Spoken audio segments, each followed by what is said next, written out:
विरोध व्यक्ति के नाम लऽ कऽ हमसब नहीं करऽ चाहै छी, लेकिन विचारधारा के आधार पर एकटा सात्विक विचारधारा के हमसब ध्वजवाहक बनी, ओकरा बढ़ाबी और जे किओ ओकरा बढ़ा रहल छथि हुनका हमसब सहयोग करी और जे ओकर उल्टा चलि रहल छथि हुनका केना कमजोर कयल जा सकै छै ताहि पर सामूहिक रूपसँ प्रयास करी।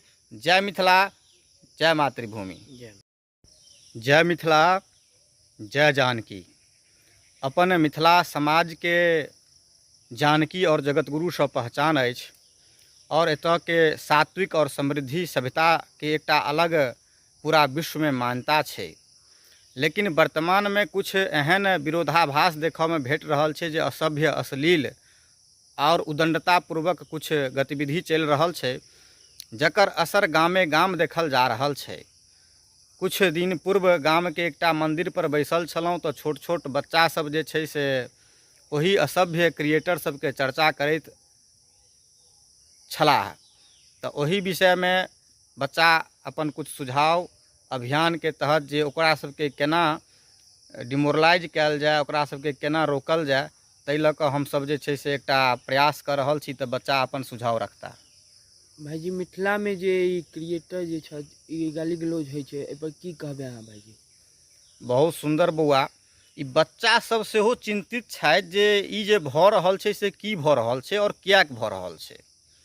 तो स्वाभाविक रूपसँ ई क्षणिक लोकप्रियता के लेल भऽ रहल छै, क्षणिक आमदनी के स्रोत देखऽ के लेल भऽ रहल छै और एकर दोषी कतौ ने कतौ समाज सेहो छै जे समाज में जहन कोनो व्यक्ति सात्विक काज करै छै तो ओकरा समाज मनोबल नहीं बढ़ाबै छै, धार्मिक काज करै छै ओकरा मनोबल नहीं बढ़ाबै छै, सामाजिक काज करै छै ओकरा मनोबल नहीं बढ़ाबै छै। लेकिन जहन कोनो व्यक्ति उदंडता पर, अश्लीलता पर उतरि जाइ छै, गाली गलौज पर उतरि जाइ छै, तो विरोधाभासे भले किएक नहि होय ओकर पोस्ट पर जाकऽ शेयर होइ छै, कमेंट होइ छै, तो ओकर मनोबल स्वाभाविक रूपसँ बढ़ि जाइ छै। लेकिन ई बहुत पैघ चिंता के विषय छै जे ओकर दुष्प्रभाव गामे गाम, टोले टोल पसरि रहल अइ। ई चिंता के बात अछि।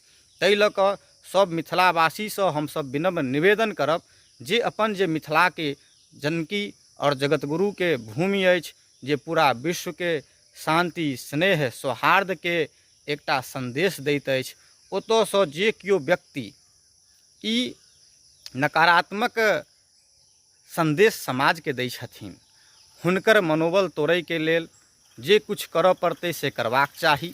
और इहो विनम्र निवेदन पूर्वक आग्रह करब जे कोनो व्यक्ति सही काज करै छथि, जाहिसँ समाज पर सकारात्मक प्रभाव पड़ै छै, चाहे ओ सांकेतिक प्रभाव हो चाहे ओ वास्तविक प्रभाव हो, तो हुनका सबके मनोबल बढ़ेबाक चाही।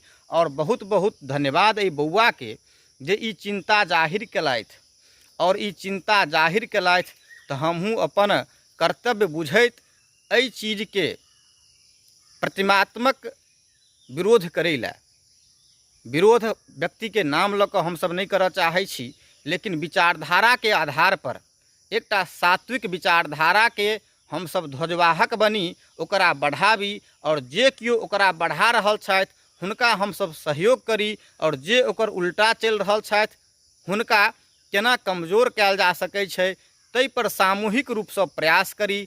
जय मिथिला, जय मातृभूमि।